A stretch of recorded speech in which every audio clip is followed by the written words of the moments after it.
The video game hub world, a relaxing pit stop that breaks up the chaotic main game to recharge, maybe grab a snack, and tweet about how much you hate Sonic 06. When you can't figure out how one level connects to the next, throwing in some kind of central area with fun secrets, chill NPCs, and incredible music is a flawless way to bridge that gap. And they've made a name for themselves as some of the most beloved aspects of certain games. Today, we're talking about the series most synonymous with hub worlds, Super Mario. There's been a good handful of these over the years, and I want to do my best to explain the complex beauty behind each and every one. And of course, it all started back in Super Mario 64.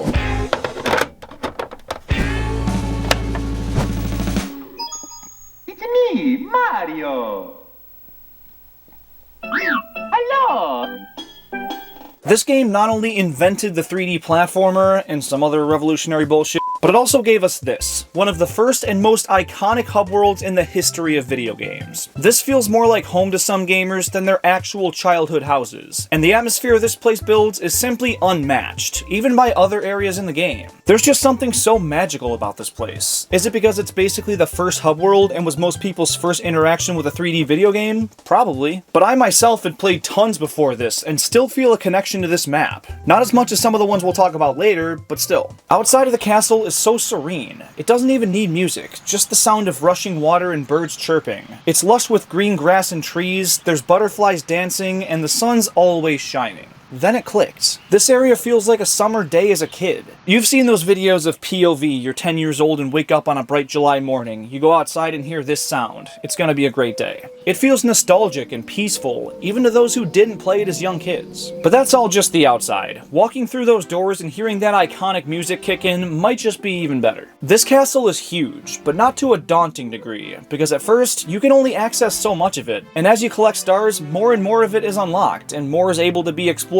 The game kind of forces you to know the entire castle inside and out, and finding all the cool secrets hidden throughout is genuinely so rewarding. Jumping through paintings to enter levels, from an outsider's perspective, sounds weird as hell, but play this game yourself and it feels so natural. This place still gives off an extremely mysterious vibe though, with the courtyard in the back full of ghosts, the toads fading in and out of existence as you back away, the creepy basement, the haunting Bowser laughs echoing in the halls, and the lack of anybody anywhere. It honestly feels more like an art museum than a home, and it brings up more questions about Peach's lifestyle than answers. It's just so desolate, and that kind of carries over into a lot of the main areas in the game too. You know what place doesn't feel that barren though? Delfino Plaza. This takes what Mario 64 does and runs with it, providing both an excellent sandbox for Mario's vast moveset, as well as an all-too intriguing world to explore. Even if Isle Delfino's less of a landmark in gaming than Peach's Castle, it's way more engaging and fun to romp around. The beachside setting is just so bright and happy, and the world is full of charm. Being able to climb up all these buildings, bouncing extra high off the canopies, using FLUDD to platform across palm trees and clean up the place, breaking all these boxes for that store owner, riding a boat around the island, throwing all kinds of fruits, getting to use Yoshi, where last time you could only talk to him after 100%ing the game, testing out the rocket and jet nozzles, uncovering way more secrets, and spraying down piantas that are on fire.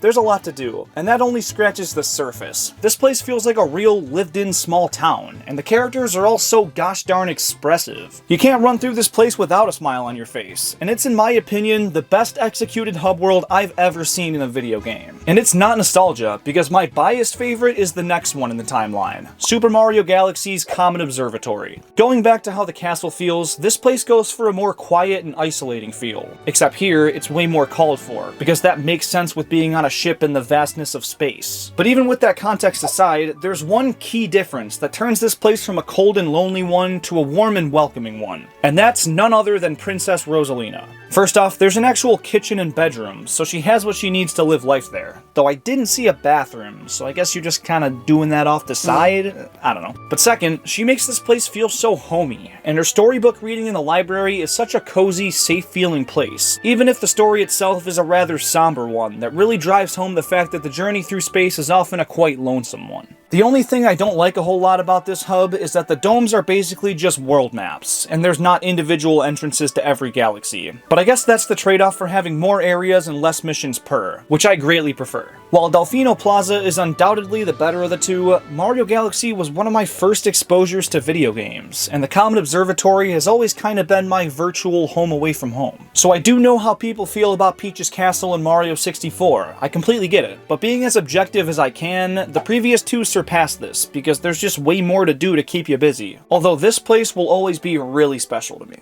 And I wish I could say the same for Galaxy 2's hub world. Starship Mario, a synonym for disappointment. Okay, it's not that bad. It's cool that it's shaped like Mario's head, and it does the job, but it doesn't connect any levels. It just contains a button that brings you to a straight-up level select. It fits with Galaxy 2's more linear approach to level design, and it's by no means bad, but there's just not much to it, and Lubba is no Rosalina. I will say though, I really like that the NPCs you interact with in stages start to appear on the ship as you progress. It makes the place feel way more lively than the Observatory. Also, getting to play around with every power-up from the game and Yoshi here, and not just the red star like the last game, is definitely a big plus for an area that's primary function is to let you practice your moveset. Even if the game is just Super Mario Galaxy more, you can't redo the Comet Observatory. This is a direction they went, and it suffices. But unfortunately, we slip even farther with Super Mario 3D World, a game that doesn't really have a hub world, and instead goes for this interactive world map approach, which is better than what the new Super Mario Bros. Games have, I guess, but what's the point of a playable hub if your moveset from the action stages doesn't carry over? And it's the same thing with Mario Wonder. There's these sections of free-roaming world map that utilize a limited moveset, and while I think it's done better here with a little more to do in some secret areas, it still doesn't immerse you anywhere close to those earlier games. I mean, I'll take it, and for games with a flagpole to end levels, it makes sense. But then there's Mario Odyssey, the first open-world 3D Mario game to not have a full-on hub world. It tries so hard to play off nostalgia that it even lets you go back to Peach's Castle from 64, but it doesn't do its own thing for a hub world. The only thing that connects these levels together is your ship, the Odyssey, and the inside of this thing is pretty cramped. It has a little changing station, you can sit down and vibe with Cappy, and you can decorate it with items from each kingdom. So you know, it's something. And honestly, this game doesn't really need a hub world, and locations like New Donk City and the aforementioned Mushroom Kingdom give off a similar feeling. But not being a central location that you're required to come back to makes it harder to grow a connection to any of these places. It just feels like you're visiting.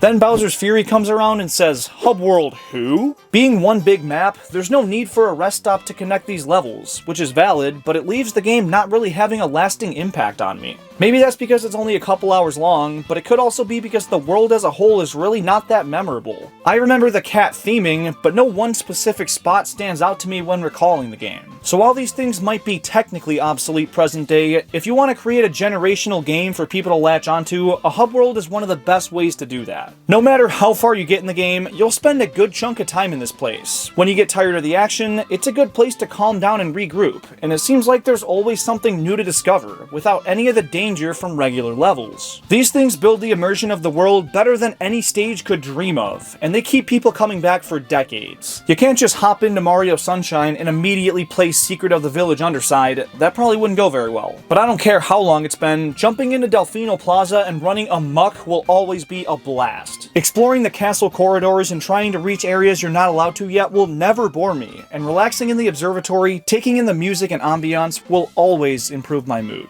But which Mario hub world is your favorite, and which do you think is objectively the best? Leave your take down in the comments. And if you enjoy Mario videos like this, please hit that subscribe button and turn on notifications. I post Mario content on this channel every Saturday at 12 PM Eastern, and you won't want to miss anything. In the meantime, check out this video, where I talk about Mario levels that deserve to have their concepts expanded into a full game. Thank you so much for watching, and please have a fantastic rest of your day. I'll see you next week.